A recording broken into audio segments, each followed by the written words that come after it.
નહીં, તમારે એફઆઈઆર કરવી હતી. જે પોલીસ અધિકારીઓએ લાઠીચાર્જ કર્યો, જેમના આદેશથી લાઠીચાર્જ થયો એવા ઉચ્ચ અધિકારીઓ પર એફઆઈઆર કરો. એ નેતાઓ પર પણ એફઆઈઆર કરો, એમના પર પણ કાર્યવાહી કરો.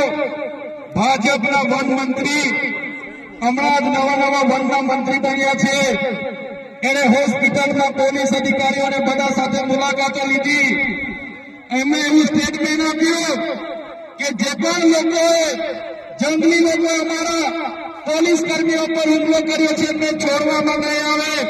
ત્યારે મીડિયા મિત્રો, એ ભાજપના મંત્રી એમના કલેક્ટર એમને કહેવા માંગુ છું, છોડવામાં નહીં આવે. નહીં, આ આદિવાસી સમાજ છે, અમારા એક પણ